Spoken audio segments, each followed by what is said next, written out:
Contract marriage ഭാഗം 62 written by rose. കല്യാണത്തിനുള്ള കാര്യങ്ങൾ എല്ലാം ഭദ്രയോട് കൂടി ആലോചിച്ചിട്ടാണ് ശിവൻ്റെ അച്ഛനും അമ്മയും ഓരോന്ന് മുന്നിട്ടിറങ്ങി ചെയ്യാൻ തുടങ്ങിയത്. അവൾക്കെല്ലാത്തിനും സമ്മതമായിരുന്നെങ്കിലും അച്ഛനും അമ്മയും തന്നോട് ചോദിക്കുന്നതൊക്കെ കാണുമ്പോൾ വല്ലാത്ത സന്തോഷം തോന്നി. എന്തോ തന്നെ കൂടി അവരെല്ലാത്തിനും പരിഗണിക്കുന്നുണ്ട്. ആ തോന്നൽ തന്നെ ഭദ്രയ്ക്ക് ധാരാളമായിരുന്നു. ഭദ്രയുടെ കഴിഞ്ഞ കാലവും അവളുടെ ജീവിത സാഹചര്യങ്ങളുമൊക്കെ അവർക്കറിയാം. പക്ഷേ അവരായി അവളോട് അതേപ്പറ്റി ഒന്നും ചോദിക്കാൻ പോയിട്ടില്ല. എപ്പോഴെങ്കിലും ഒന്ന് തുറന്ന് സംസാരിക്കാമെന്ന് കരുതി കാത്തിരിക്കുവാണ് അവരും. പക്ഷേ എല്ലാം അറിഞ്ഞിട്ടും ശിവൻ എന്തിനാണ് ഭദ്രയെ കല്യാണം കഴിച്ചതെന്നുള്ള കാര്യം മാത്രം അവർക്കിപ്പോഴും അറിയില്ല. അവർ തമ്മിൽ സ്നേഹത്തിലായിരുന്നെന്ന് മാത്രമാണ് അവരുടെ അറിവ്. ഈ ബന്ധം വീട്ടിലറിഞ്ഞാൽ ഒരിക്കലും സമ്മതിക്കാത്തതുകൊണ്ട് രഹസ്യമായി അവളെ കല്യാണം കഴിച്ചു എന്നാണ് ഈ നിമിഷം വരെ അവരും കരുതിയിരിക്കുന്നത്. അവരുടെ സ്നേഹം കാണുമ്പോൾ ഭദ്രയ്ക്കും അവരോട് എന്തൊക്കെയോ പറയണമെന്നുണ്ട്. പക്ഷേ എങ്ങനെ തുടങ്ങുമെന്നറിയാതെ അവളും മനസ്സിൽ തന്നെ വെച്ചേക്കുവാണെല്ലാം. കല്യാണത്തിനായി ഓടി നടക്കുമ്പോഴും അവളുടെ സ്നേഹം അവളെ തേടിയെത്തിയിരുന്നു. ശിവൻ ഈ സമയങ്ങളിലെല്ലാം നല്ല തിരക്ക് തന്നെയായിരുന്നു. അവൾക്ക് വയ്യാതിരുന്ന കുറേ നാളുകൾ നേരെ ചൊവ്വേ ഓഫീസിലോ ബിസിനസ് കാര്യങ്ങളിലോ ഇടപെടാതെ നിന്നതുകൊണ്ട് ഇപ്പോൾ അവന് നിന്ന് തിരിയാൻ നേരമില്ലെന്ന് പറയാം. ഇനി കല്യാണം കഴിയുമ്പോൾ വീണ്ടും അതിൻ്റെ തിരക്കിലാവുന്നത് കൊണ്ട് ഓഫീസ് കാര്യങ്ങൾ കുറച്ച് ഒതുക്കി വെക്കാൻ കൂടി വേണ്ടിയായിരുന്നു അവൻ്റെ ഈ ഓട്ടം. അവൻ്റെ ആഗ്രഹം പോലെ ശിവൻ്റെ അമ്പലത്തിൽ വെച്ചാണ് അവരുടെ കല്യാണം. അതും ചെറിയ രീതിയിലൊരു താലികെട്ട്. അത് കഴിഞ്ഞുള്ള റിസപ്ഷൻ അവരുടെ തന്നെ ടൗണിലുള്ള കല്യാണ മണ്ഡപത്തിൽ വെച്ച് നടത്തും. എല്ലാം അവർ 3 പേരും കൂടിയാണ് കൈകാര്യം ചെയ്യുന്നത്. ശിവനോട് ഇങ്ങനെയൊക്കെയാണ് കാര്യങ്ങൾ എന്ന് മാത്രം പറഞ്ഞു. അവനൊന്നിനും എതിർപ്പില്ലായിരുന്നു. ഭദ്രയുടെ ഇഷ്ടം അത് മാത്രമാണ് അവൻ ഇതിനിടയ്ക്ക് നോക്കിയത്. കല്യാണത്തിനുള്ള ഒരുക്കങ്ങൾ തുടങ്ങിയപ്പോൾ മുതൽ ആൾ നിലത്തൊന്നുമല്ല. അവൾ ജീവിതത്തിൽ ഇത്രമേൽ ആഗ്രഹിച്ചൊരു കാര്യം ഇല്ലെന്ന് തോന്നുന്നു. തന്നോടൊപ്പം ഉള്ള ആദ്യത്തെ ചടങ്ങായതുകൊണ്ട് കൂടിയാകാം അവൾക്ക് ഇത്ര സന്തോഷം. എല്ലാം നല്ല രീതിക്ക് നടക്കാൻ മിക്കവാറും തനിക്ക് സമയമുള്ളപ്പോഴെല്ലാം അവൾ തന്നെയും കൂട്ടി അമ്പലത്തിൽ പോകും. അന്ന് ആദ്യമായി അവളെ കൊണ്ടുപോയ ആ ശിവൻ്റെ അമ്പലത്തിൽ തന്നെ. നേരം കിട്ടിയില്ലെങ്കിൽ പോലും അവൾക്കൊപ്പം അവിടെ പോകാൻ ശ്രമിക്കും. എന്തോ തനിക്കും അവളും ഒരുപാട് ഇഷ്ടമാണ്. പണ്ടൊക്കെ ആർക്കോ വേണ്ടിയുള്ള ജീവിതമായിരുന്നു. വീട്ടിൽ പോലും വരാതെ സ്വന്തം ഇഷ്ടത്തിന് ഫ്ലാറ്റിൽ ജീവിച്ചു പോന്നു. എന്തോ അങ്ങനെയായിരുന്നു മനസ്സിൻ്റെ പോക്ക്. പക്ഷേ ഇപ്പോൾ അങ്ങനെയല്ല. ജീവിതത്തിന് ഒരു സംഗീതമുണ്ട്. അതിൻ്റെ താളവും ശ്രുതിയുമൊക്കെ ഇന്നെൻ്റെ ഹൃദയത്തോട് ചേർന്ന് നിൽപ്പുണ്ട്. അവളാണ് അതെല്ലാം. ഇന്നലെ വരെ ആസ്വദിക്കാൻ പറ്റാത്ത പലതും ഇന്നെനിക്ക് ആസ്വദിക്കാൻ കഴിയുന്നുണ്ട്. അത് അവളൊപ്പമുള്ളത് കൊണ്ടാണ്. ഇവിടെ പോലും എന്നെ പിടിച്ചു നിർത്തുന്നത് ഇപ്പോൾ അവളാണ്. എനിക്ക് വേണ്ടി മാത്രം എൻ്റെയെന്ന് പറയാൻ ഒരു കൂട്ട്. എൻ്റെ എല്ലാ ഇമോഷൻസും പങ്കുവയ്ക്കാൻ എൻ്റെ നെഞ്ചോട് ചേർന്നൊരുവൻ. അവളെ എന്നോട് അടുപ്പിച്ച ശക്തി ഏതാണെങ്കിലും അതിൽ നന്ദി മാത്രമേ ഉള്ളൂ തിരികെ നൽകാൻ.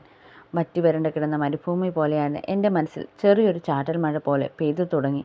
ഒടുക്കം ഒരിക്കലും തോരാത്ത പെരുമഴയായി മാറിയിരിക്കുന്നു. അതെൻ്റെ ഹൃദയത്തിൻ്റെ ആഴങ്ങളിലേക്ക് അഗാധമായി പതിച്ചു കഴിഞ്ഞിരിക്കുന്നു. ശിവന് ഭദ്ര എന്നാൽ ജീവനായിരുന്നു. അവൾ പറഞ്ഞതുപോലെ അവളുടെ ആഗ്രഹം പോലെ അല്ല, അതിപ്പോൾ തൻ്റെയും കൂടി ആഗ്രഹമാണ്.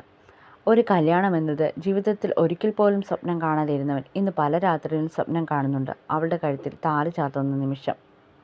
ആ ഒരു നിമിഷത്തിൽ അവളുടെ കണ്ണിൽ വിരിയുന്ന സന്തോഷം എനിക്ക് കാണണം. അന്ന് കൂടി നിൽക്കുന്ന എല്ലാവരുടെയും മുന്നിൽ വെച്ച് ഈ ലോകത്തോട് തന്നെ ഉറക്കെ വിളിച്ചു പറയണം, ഇവൾ എൻ്റെയാണെന്ന്, ശിവൻ്റെ മാത്രം പെണ്ണാണെന്ന്. ഇതുവരെ വെറും പേപ്പറിൽ മാത്രം അവൾ എൻ്റെ സ്വന്തമായിരുന്നു. ഇനി അങ്ങനെയല്ല. എല്ലാ അർത്ഥത്തിലും അവൾ എൻ്റേതായി തീരാൻ പോകുന്നു. ഭദ്രേ മോളെ, നമുക്കിന്ന് തൊട്ട് വെഡ്ഡിങ് കാർഡ് അയച്ചു തുടങ്ങണം. കൊടുക്കാനുള്ളവർക്ക് കൊടുത്തും. 5 മിനിറ്റ് ഇപ്പം വരാം അമ്മേ. മതി, പതുക്കെ മതി. ഞാനിതൊന്ന് മോളോട് പറയാൻ വേണ്ടി കയറി വന്നതാ. അച്ഛന് പോയോ അമ്മേ? ഭദ്രയുടെയൊക്കെ മുറിക്ക് പുറത്തു നിന്നാണ് ചന്ദ്രിക സംസാരിക്കുന്നത്. ഭദ്രയോട് കാര്യം പറഞ്ഞിട്ട് പോകാമെന്ന് കരുതി വന്നതാണ്. ഭദ്ര അകത്തെന്തോ പണിയിലാണ്. അങ്ങോട്ടും ഇങ്ങോട്ടും കാണാതെ സൗണ്ട് മാത്രമേ പുറത്ത് കേൾക്കുന്നുള്ളൂ രണ്ടാളുടെയും. ഇപ്പോൾ അങ്ങോട്ട് പോയതേ ഉള്ളൂ മോളെ.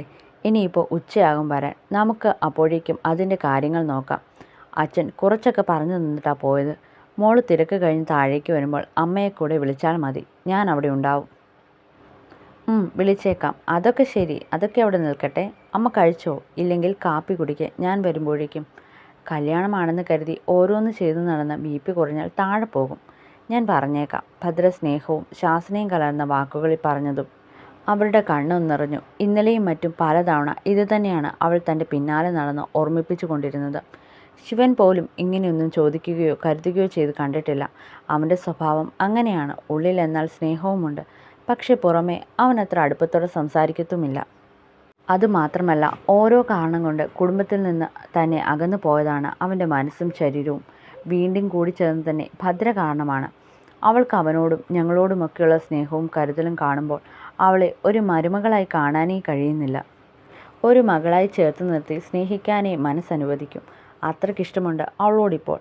അച്ഛനോടും അവൾക്കിപ്പോൾ വലിയ കാര്യമാണ്. ഒരുപക്ഷെ അവൾക്ക് എന്നോ നഷ്ടമായ അവളുടെ അച്ഛനോടുള്ള സ്നേഹവും കൂടിയാകും അദ്ദേഹത്തോട് കാണിക്കുന്നതെന്ന് തോന്നുന്നു.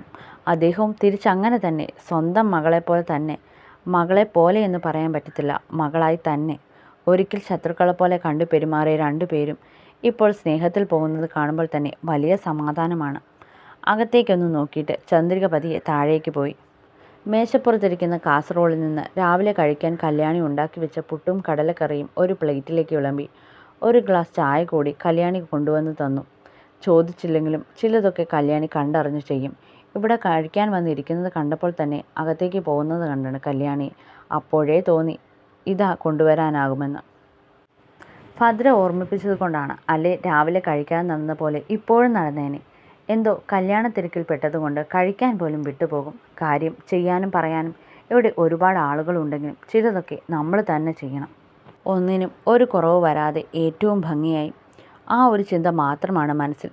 കൊച്ചമ്മ കല്യാണിയാണ്. എന്തോ ചോദിക്കാനുള്ള വരവാണെന്ന് ലക്ഷ്മിക്ക് മനസ്സിലായി. പഴയ അത്ര കുശുമ്പ് സ്വഭാവമൊന്നുമില്ല ആൾക്കിപ്പോൾ. കുറച്ച് നന്നായെന്ന് വേണേൽ പറയാം. ഭദ്രയെ കുത്തേറ്റ് കിടക്കുന്നത് കണ്ടത് ആദ്യം അവളാണല്ലോ. ആ ഒരൊറ്റ കാര്യം കൊണ്ട് എന്തോ അവരിലും എന്തൊക്കെയോ മാറ്റം വന്നിട്ടുണ്ട്. കുറച്ച് അടുപ്പവും സ്നേഹവുമൊക്കെ ഉണ്ടായെന്ന് പറയാം.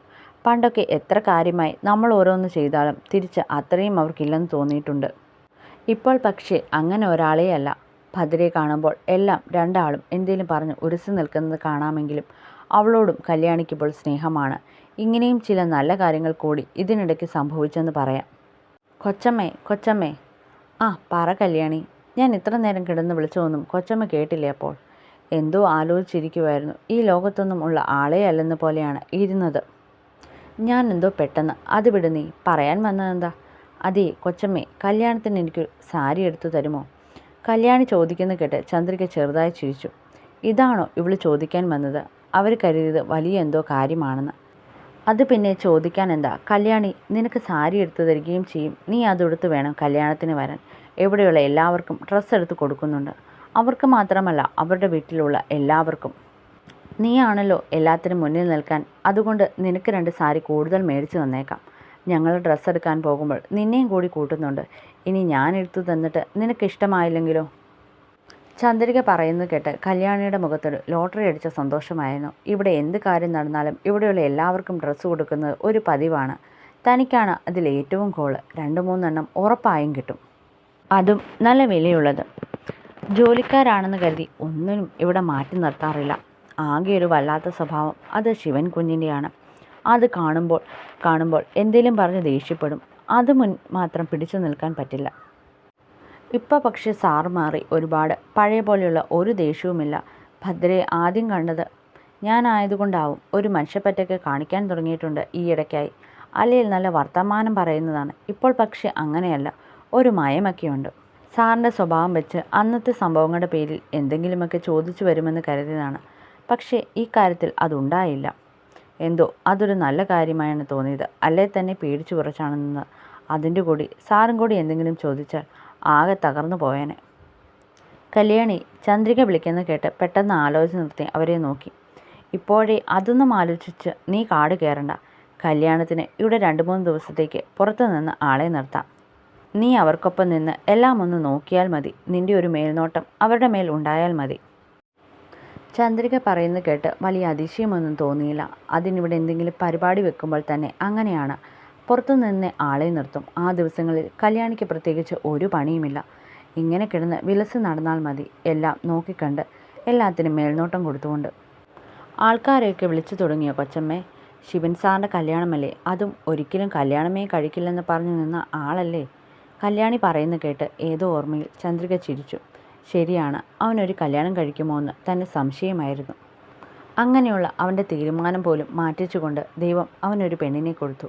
അവനെ ജീവന തുല്യം സ്നേഹിക്കുന്ന അവൻ്റെ മാത്രം ഭദ്ര. അവരൊരു ചിരിയോടെ കല്യാണി പറഞ്ഞ് ശരിവെക്കും പോലെ അവരെ നോക്കി. കല്യാണിയിലും ഒരു പുഞ്ചിരി വിരിഞ്ഞു. തുടരും. ആരെയും ഞാൻ നിർബന്ധിക്കുന്നില്ല, പക്ഷെ വായിക്കുന്നവർ ഒരു കമൻ്റ് എങ്കിലും ഇടണം. സ്നേഹത്തോടെ.